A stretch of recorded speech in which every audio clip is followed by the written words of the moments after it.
Welcome back to my channel and welcome to today's video. Today's video we're going to be talking about all of my 5-star reads from 2025. So I really wanted to talk about all of the 5-star reads and highlight those. I did do a separate video talking about my favourites of the year where I went through each month and talked about my favourite read from that month. So I have 12 favourites that are obviously going to be mentioned in here as well.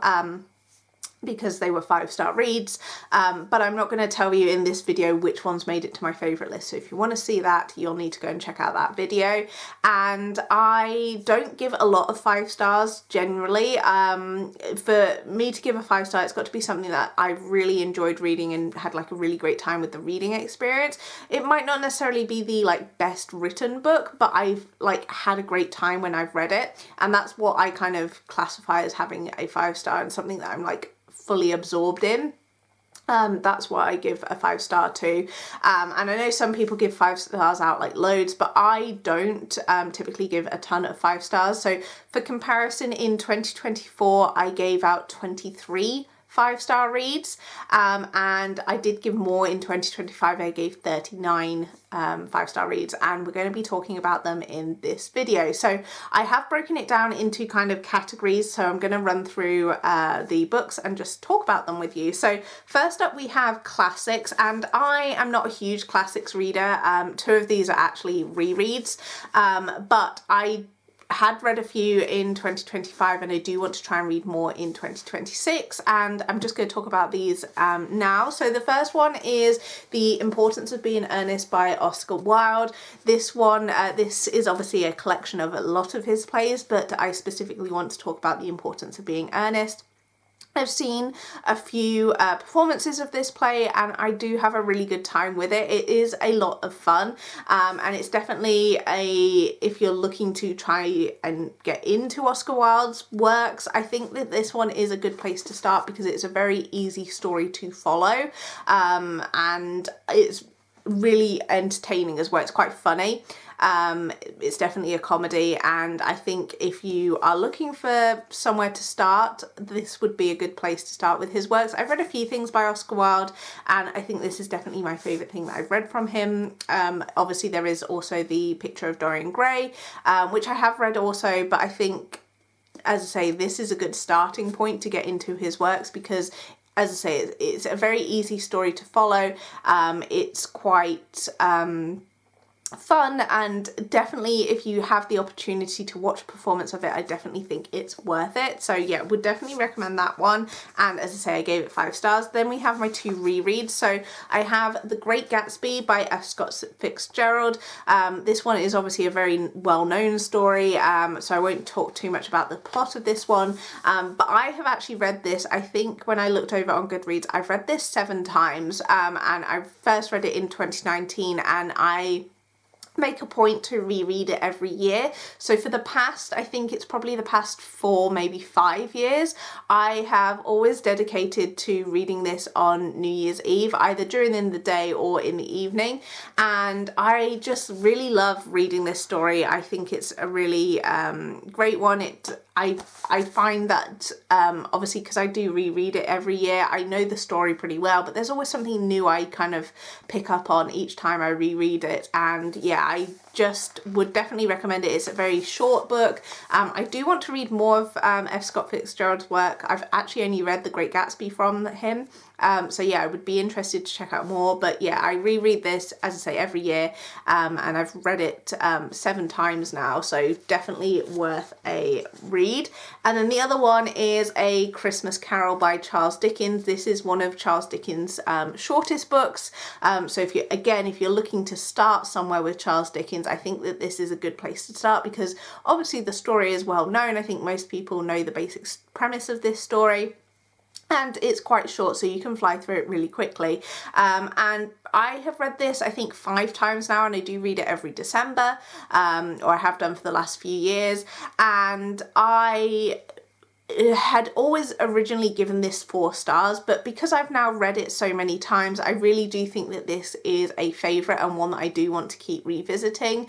And it's just a really short, really encapsulates kind of this a Christmas feeling, I guess, because it obviously follows Scrooge, who doesn't believe very much in Christmas and the spirit of Christmas, and is very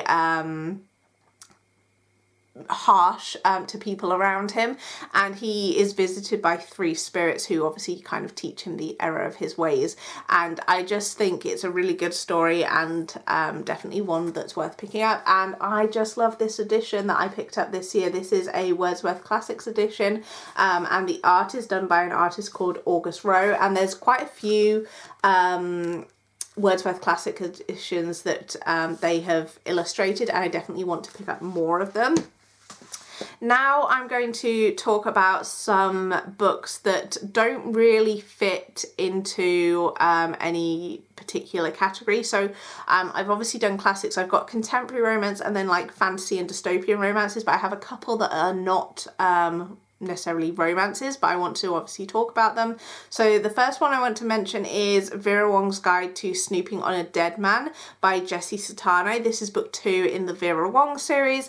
I absolutely love the Vera Wong series. It is so much fun. The audiobooks definitely are the way to go with this series, and this is like a cozy mystery series following a old woman called Vera Wong, or she makes out that she's an old woman, but she's actually only in her 60s. But she is a older woman, and she basically is gets involved in different murders, and obviously tries to figure out who has committed the crime. And this one was really funny because she is actually following a I think it's a influencer is found dead, or something to do with influencing, and she kind of becomes like a wannabe influencer, and goes on to like TikTok and talks about how she's like looking into this murder, and it was just really fun, really entertaining. It's not really a serious book at all, and it just makes me laugh, and I had a great time with it, and I can't wait to read another one. I don't know if there's not currently any announcements about a future book in this series, but I'm sure that there will be. Well, I hope that there will be, at least, because I just have such a good time with this series, and I can't wait to read more.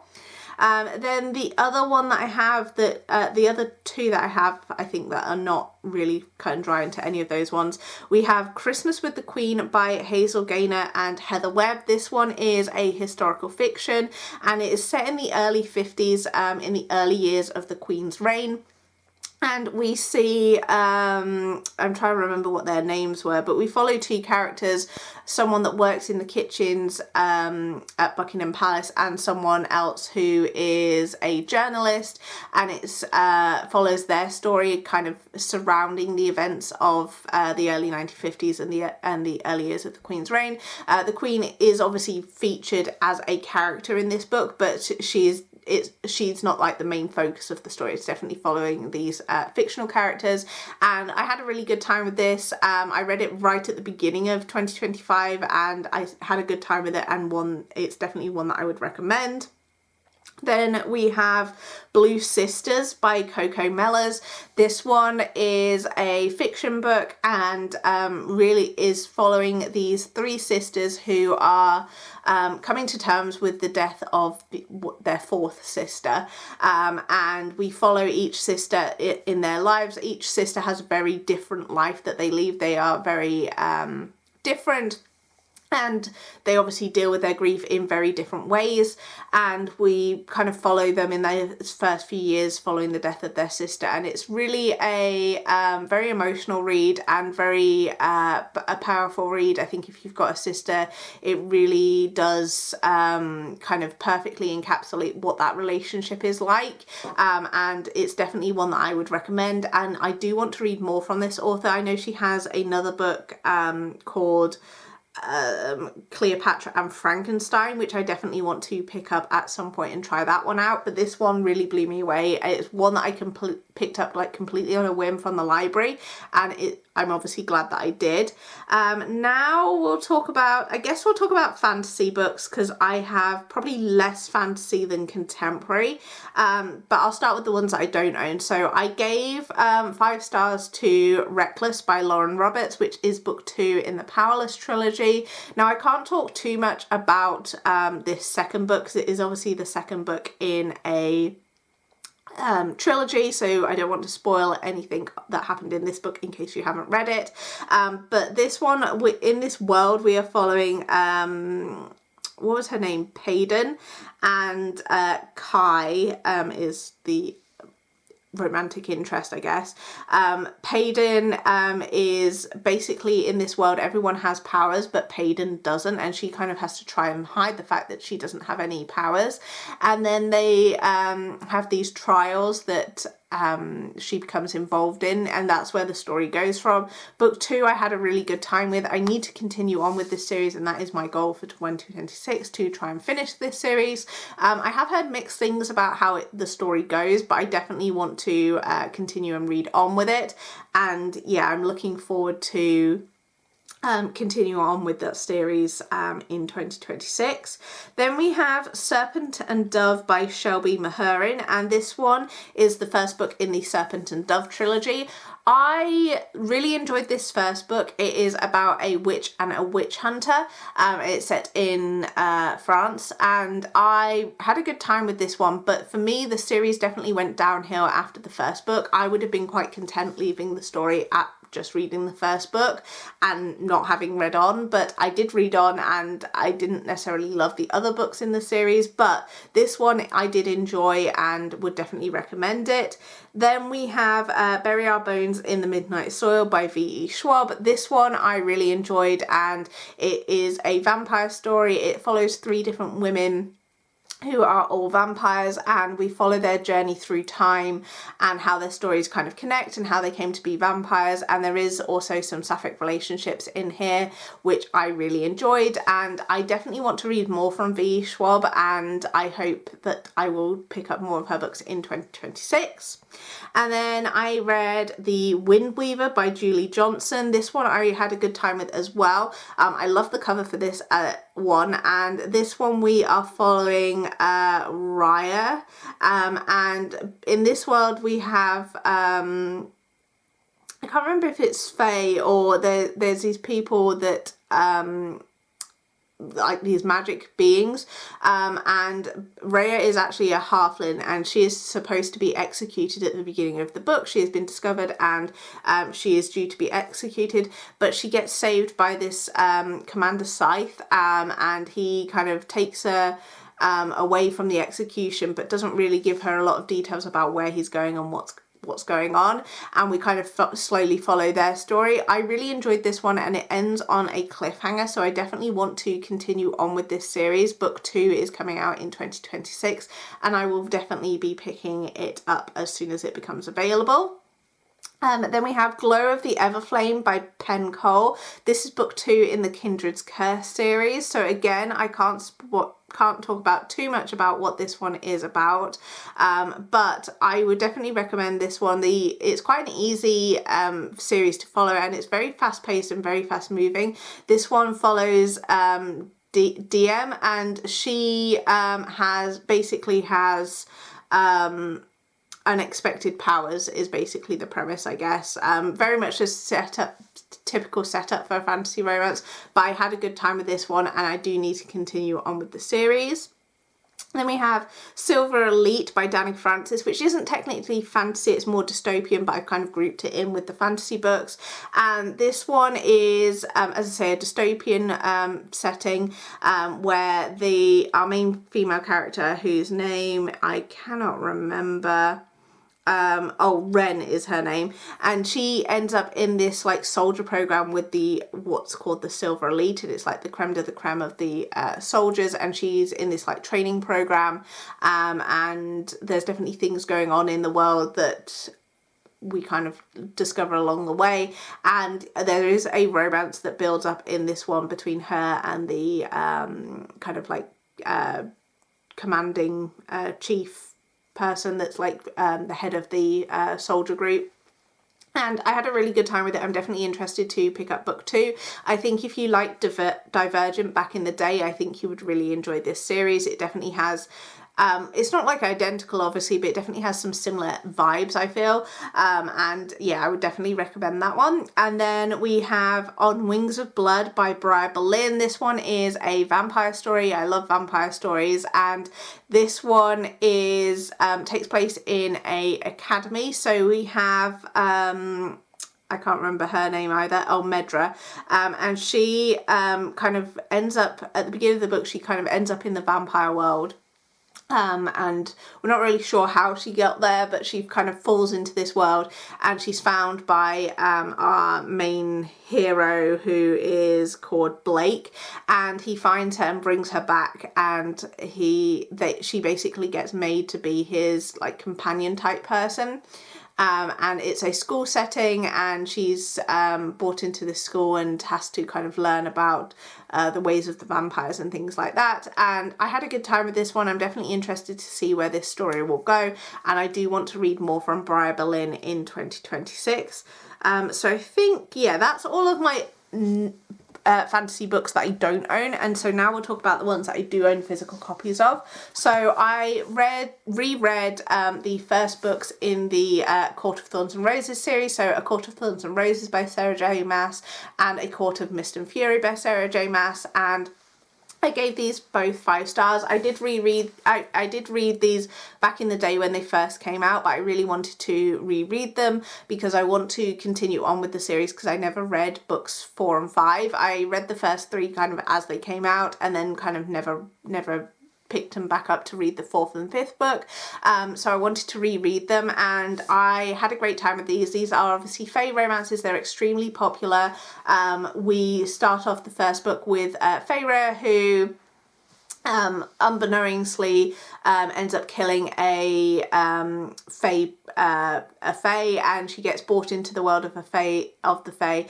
She ends up in Tamlin's court, and the story goes from there. I don't want to say too much in case you haven't read it. I don't want to spoil it, but I definitely think that these are worth the read if you like fantasy romance, and I did have a really good time rereading them. I was surprised by how much I actually remembered of the story, because I read these, as I say, when they came out, and book 1 came out in 2015, and I read it either in 2015 or 2016. I can't remember exactly what year I read it in, but I read it very close to it being released. I think it was in 2015, and I'd remembered so much of it, so it was really interesting to reread these, and I'm definitely looking forward to continue on with the series in 2026. Then I read the first 2 books in the Crowns of Nyaxia series. So we have The Serpent at the Wings of Night and The Ashes and the Star-Cursed King by Carissa Broadbent. These are books 1 and 2 in the Crowns of Nyaxia series, and books 1 and 2 in the Nightborn duet by Carissa Broadbent. And this is another vampire series, and I had such a good time with this one. We follow Aurea and Rain in this duet, and in book 1, I obviously won't talk about book 2 too much because I don't want to spoil it, but in book 1 we are following Aurea and Rain. Aurea is human, and she has been raised by the Vampire King, or by a Vampire King, and in this world, every so often they have these trials called the Kajari, and Aurea gets entered into the Kajari, and she forms this kind of unlikely alliance with Rain during the trials, and I had a really good time with this one, and book 2 obviously, and I read quite a few Carissa Broadbent's books in 2025, but these 2 were definitely the standouts for me, and I do need to continue on with the series because I haven't read book 4 yet. And then we have The Rebel Witch by Kristen Cicerelli. This is book 2 in the Crimson Moth duet. So I can't talk too much about the premise of this one, but we are following a witch hunter and a witch again. So it's a bit like Serpent and Dove, but I think this series is better in my opinion because I liked both books. And this one we are following Rune and Gideon. As I say, I won't talk about too much about the premise of this one, but I'll talk about the premise of the series overall. Rune is a witch and Gideon is obviously a witch hunter, and in this world witches are outlawed and they are taken away and killed, and they enter into this kind of like relationship situation because Rune wants to get close to Gideon because she thinks that he will give her information on what's happening with the witches, because she also has a undercover identity as the Crimson Moth, which is a vigilante that goes around rescuing the witches that have been captured, and Gideon suspects Rune of being a witch, so he obviously wants to get closer to her to find out if she is a witch. And one of the telltale marks of a witch in this world is when they use their blood to create their magic, and obviously they have to like cut themselves to access their blood, and that creates a scar on their skin. So that's why Gideon wants to get into a relationship with Rune, so he can kind of see her skin to see if she has any of the scars of witches. But she actually uses her period blood to kind of cast her magic, so she doesn't have any scars. And yeah, I really enjoyed this one. It definitely has a few twists in here and things that happen that were shocking, and I would definitely recommend it if you are looking for a duet as well, because it's not like a long series that you're going to have to read for ages. And then I have 2 books by Adeline Grace. We have Wisteria, which is book 3 in the Belladonna trilogy, and Holly, which is book 3.5 in the series. So this takes place after the events of the main trilogy. So this trilogy I really enjoyed. We have 3 books, obviously, Belladonna, Foxglove and Wisteria. And Wisteria, we are following Blythe and Aris and their kind of story, and we kind of get Blythe is obviously a main character of the whole series, but her story really takes part in here. I don't want to say too much about their story, but it's definitely worth a read. And they it's their romance and kind of their relationship kind of goes across time, shall we say. That's kind of all I'll say about it, because I don't want to spoil it, because as I say, there's a lot in here that you need to have read the other books. And then Holly is obviously a Christmas book set in this world following these characters. We follow Signa and Silas, and who are the first couple from the first 2 books, and Blythe and Aris. And I really enjoyed this one. It's definitely got very Christmassy vibes. In this one, I can kind of talk about this one without spoiling it too much, because although I think you need to have read the other books in this series, this story kind of stands by itself in some ways, because it takes place after the events of the core trilogy, and we obviously follow these characters. And it's set in Wisteria Gardens, and Blythe and Aris are hosting Christmas, and Blythe is very excited about this, but Signa discovers that the house is actually overrun by ghosts or spirits, and they have to help these spirits move on. And I had such a good time reading this one. I would definitely recommend this. If you haven't picked this up but have read the rest of the trilogy, you need to get onto this one. Then we are going to move on to my contemporary books that I have. I have probably more contemporary romances because I do typically like those a lot more. But 2025 was the year that I really got back into fantasy romance. So I'm sure 2026 I'll be reading a lot more. So first on the list, I'll go through the ones that I don't own copies of. So we have Not Another Love Song by Julie Soto. This one we follow Gwen and Xander, and they are both big musical instrument performers. They both play, I think one plays the cello and one plays, I think maybe violin. Or maybe they both play cello, I can't remember. But they both play in an orchestra, and they are definitely definitely rivals within this orchestra. And there is a romance between them, and I really enjoyed this one. It was a while ago when I read this. I read this in like April. But it was a really good time. I remember really enjoying it, and I really liked the relationship that developed between these two. There was definitely a lot of chemistry, and it was really good. Then I would have Beg, Borrow or Steal by Sarah Adams. This one is a really good book. It's in the When in Rome series, which I have had such a good time reading. This one we follow Emily and Jack, and they again are a bit like rivals to lovers type of situation, and they are both teachers in a school.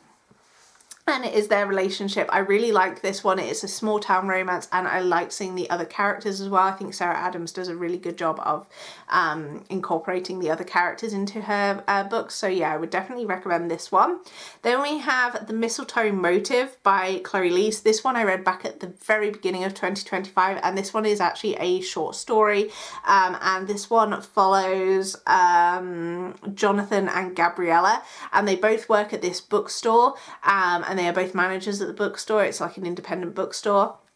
And the owners said that say to them, like, after Christmas we're not going to be able to afford to keep both of you employed, and so the Gabriella and Jonathan kind of devise a way to kind of decide who's going to get to stay, by making it into a competition of who can sell the most books over the Christmas period. And this one was just a lot of fun, definitely has some Christmas vibes, and I really enjoy Chloe Leese's writing. I need to read some more of her books, but yeah, this one was definitely a good time.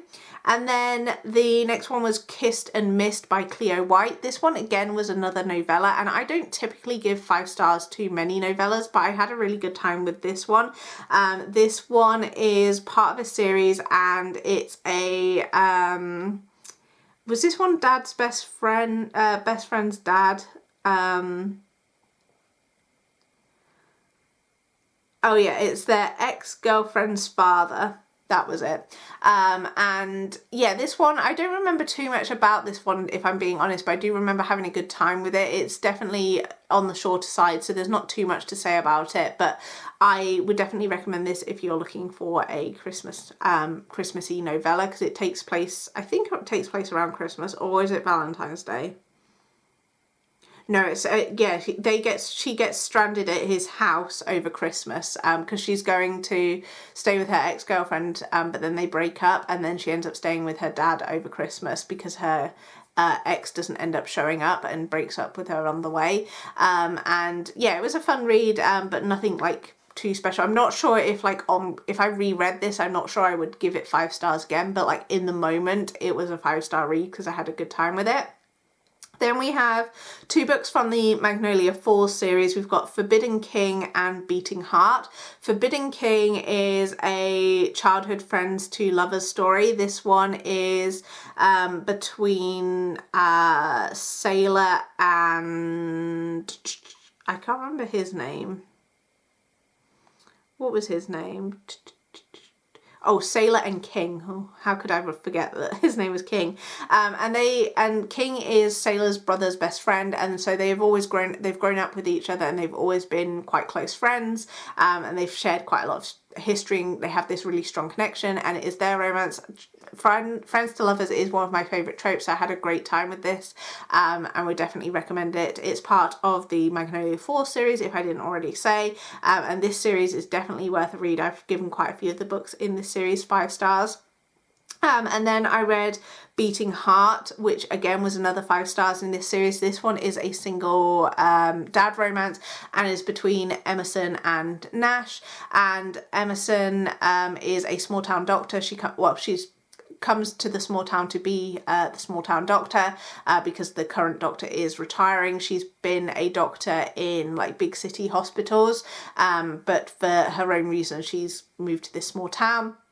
And Nash's son has severe asthma, and Nash is very concerned that Emerson is only going to be like temporary in the small town, and she's not going to like understand her son's his son's like medical history the same, because usually in a small town they have that quite close relationship with their doctors, because usually they see them from like birth to death almost, and it's obviously their romance, and I really love this one. I love single dad romances, and I had such a good time with this one and would definitely recommend it. Then we have Unravel Me by Becca Mack. This one is another single parent romance, but this one is a single mum romance, and this one follows Rosie and Adam.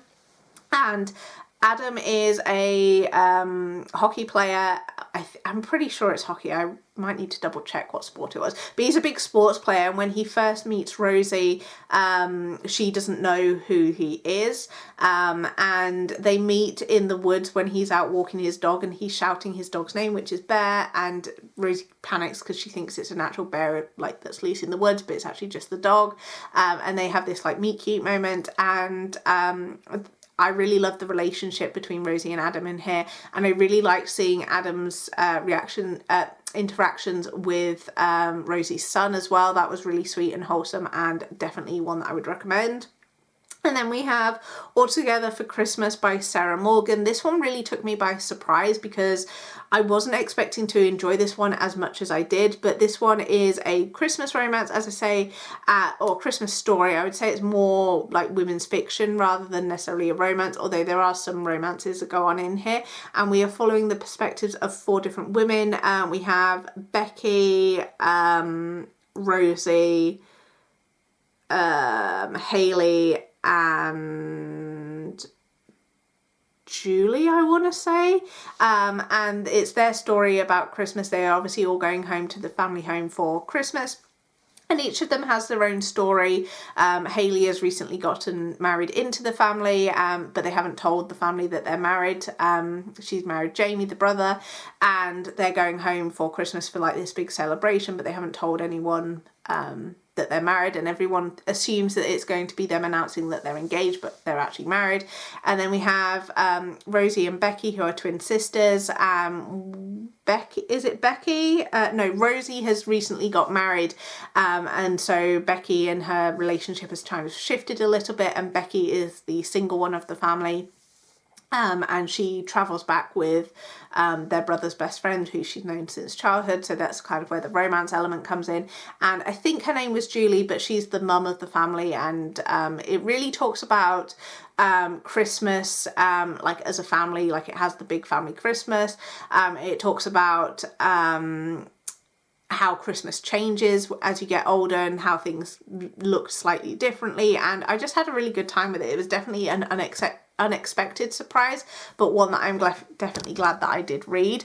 Now we'll move on to the ones that I physically own copies of. So I have 2 of Chloe Walsh's books to talk about. So we have Keeping 13 and Redeeming 6. Both of these were 5-star reads for me. These are book 2 in the kind of respective duets. So we have Binding 13 and Keeping 13, which follow Johnny and Shannon, and this is the conclusion to their story. Both Shannon and Johnny both go through a lot, and yeah, I really enjoyed this series. I think it's definitely worth the read, definitely worth the hype. I would recommend the audiobooks for this series. And then I have Redeeming 6, which is the conclusion to Joey and Aoife's story. So Joey is Shannon's older brother, and some of the events that happen in Joey and Aoife's duet do kind of overlap with the events of Shannon and Johnny's duet as well. And there is a real discussion in both of these books about domestic violence. Both Shannon and Joey, their parents there is a domestic violence situation with their parents, and that kind of wraps up in these stories in quite a tragic, heartbreaking way. And in Shannon's book, she has been like dealing with bullying and the effects that has had on her.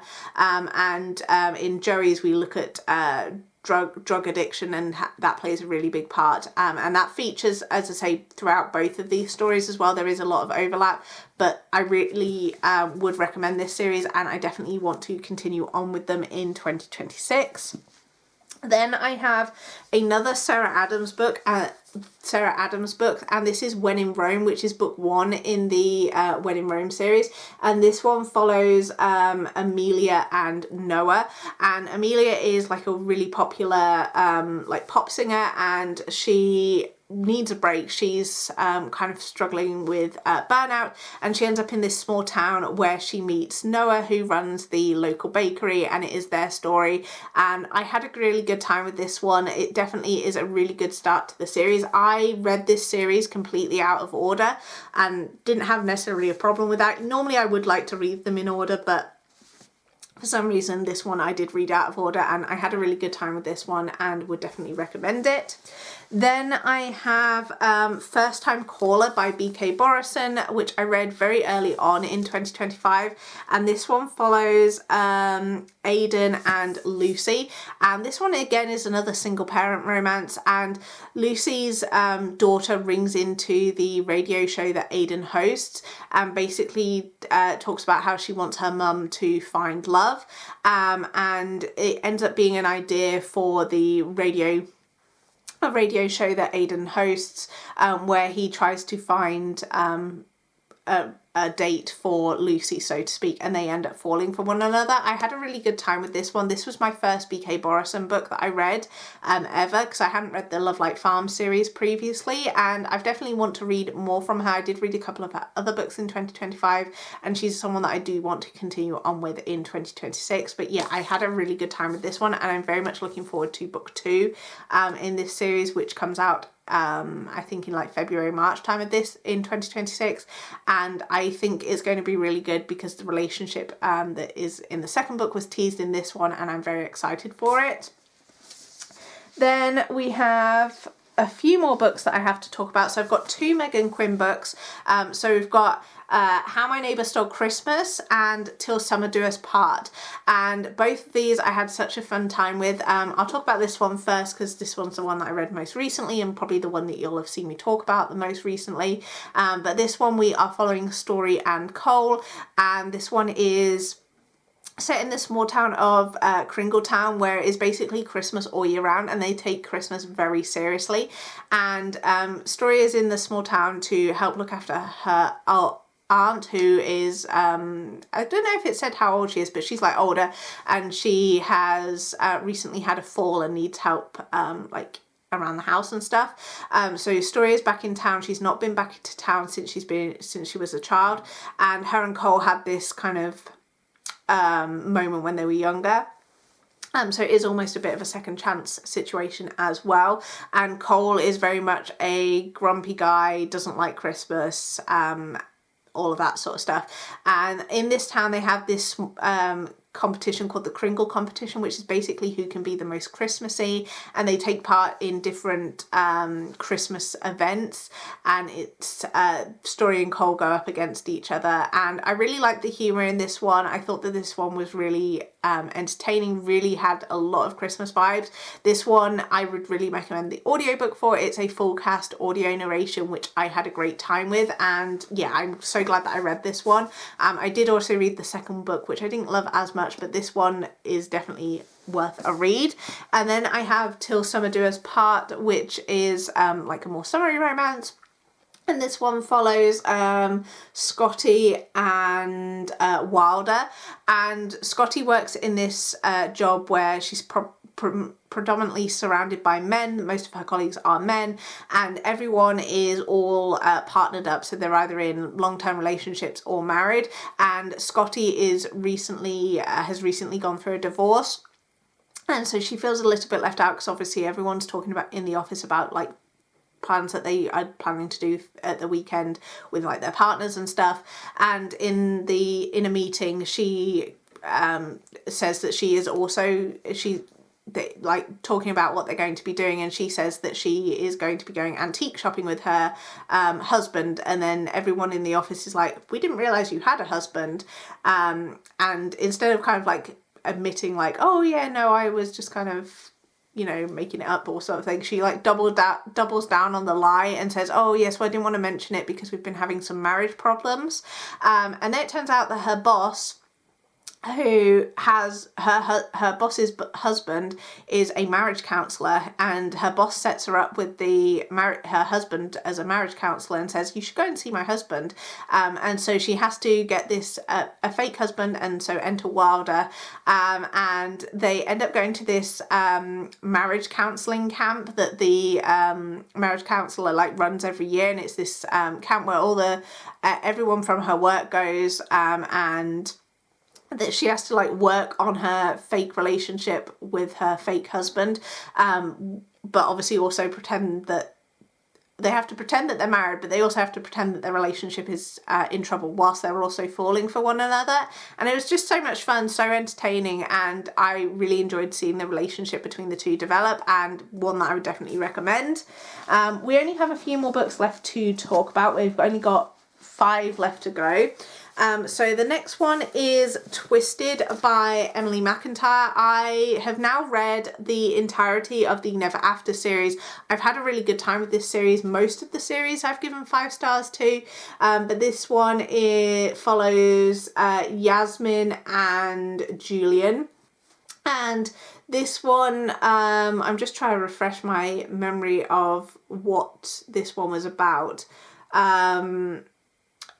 I think this one has kind of mafia ties, if I recall correctly, because Yasmin's father is very ill, and his wish is that his dying wish is for her to get married, and then she ends up getting involved with Julian, who is definitely not necessarily a stand-up guy. He's definitely got a dark past, shall we say.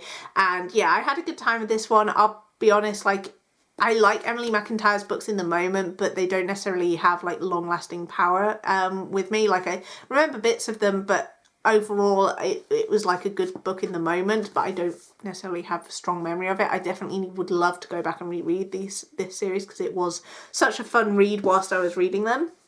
Then we have Spiral by Balcabra. This one follows Elias and Sage, and this one is a sports romance, and Elias is in the hockey team, and I think this, if I recall, this is a fake dating situation.